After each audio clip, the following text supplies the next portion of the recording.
State.com, and this was anti-war, which is a great Twitter, and they do great work. You guys should check it out. The U.S. is still not trying diplomacy with Putin to stop fighting in Ukraine. Biden administration's strategy is to inflict as much economic pain on Russia as possible and to flood Ukraine with weapons, and that's by Dave DeCamp over at antiwar.com. And let me just read to you what he wrote. He says, Secretary of State Antony Blinken claimed that in months leading up to the invasion, the U.S. gave Putin possible off-ramps.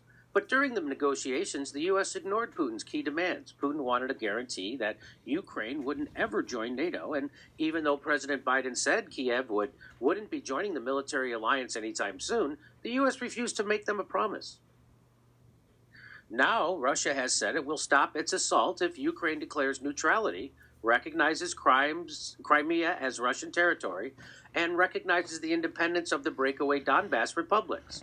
Instead of supporting negotiations on these terms that could lead to a potential ceasefire, the U.S. is working with its NATO allies to flood weapons into Ukraine. Blinken said on Wednesday that the Biden administration expects a strategic defeat of Russia in Ukraine despite Moscow's short-term gains.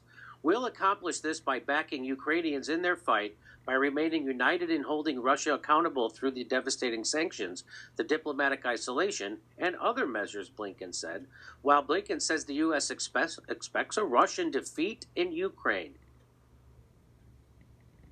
Biden officials told the Post that that's a lie, just so you know. They don't expect that. Biden officials told the Post that they don't see a clear end to the military phase of this conflict, meaning the U.S. expects a long, bloody insurgency in Ukraine and is willing to support it. So I just want to, here's what Caitlin Johnstone tweeted out. De-escalation is a skill we're meant to start learning in kindergarten. These people act like they learned their de-escalation skills in the Minneapolis Police Department. So let me bring you in, Aaron. What do you think the United States is trying to de-escalate? Because I don't think they are. And what do you think? The fact that Blinken can say that we expect Russia to be defeated in Ukraine just shows how much contempt him and his administration colleagues have for the Ukrainian people, that they're sending Ukraine to fight Russia to the last Ukrainian. Policy all along. As Dave DeCamp of antiwar.com points out, there were sensible Russian proposals.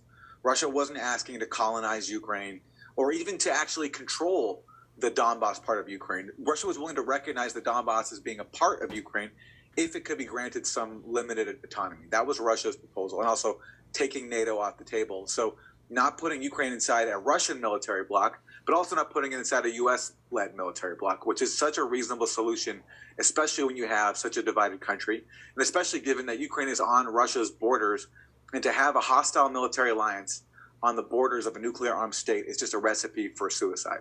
And now we know from reporting in the Washington Post and the Times that as Russia was making the U.S. and Ukraine were preparing for an insurgency, there were going to Ukraine and training being done to prepare for an insurgency inside Ukraine. So the Biden administration strategy was clearly, they knew that this was a red line for Russia. They knew that if they rejected it, that Russia would most likely invade. And that's exactly what happened. And now, instead of taking the off-ramps, they just want to see more Ukraine get destroyed in the hope that they can turn this into another Afghanistan for Russia like they did to Russia, to the Soviet Union back in the 1980s with the Mujahideen, again using far-right extremists as the drivers of the insurgency. Okay, so yes. So again, this has been provoked by the West. We don't really want an end to this conflict right away, and we want to drag it out. Right? Would you agree with that? Absolutely.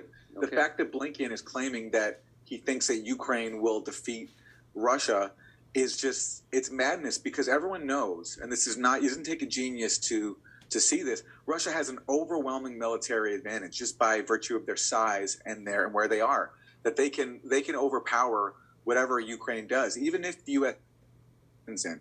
So Blinken's, he's basically, just like they dangled NATO, even though they knew how difficult it would be to actually bring Ukraine into NATO, Blinken is now also dangling this fantasy of a military victory for Ukraine inside of Russia. When again, as awful as the Russian invasion has been so far, and they've committed many crimes, it could get even worse unless there's a diplomatic off-ramp that is found and a serious negotiation.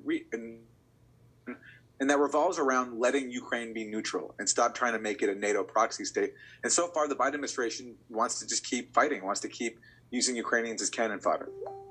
And people don't realize that. Hey, we got more dates for our 2022 stand-up tour. We're going everywhere. We're going to Dallas, Houston, Florida. We're going to Omaha, Des Moines, Pittsburgh, Columbus, Ohio, and Los Angeles. Go to jimmydorecomedy.com for a link for all the tickets for all our shows.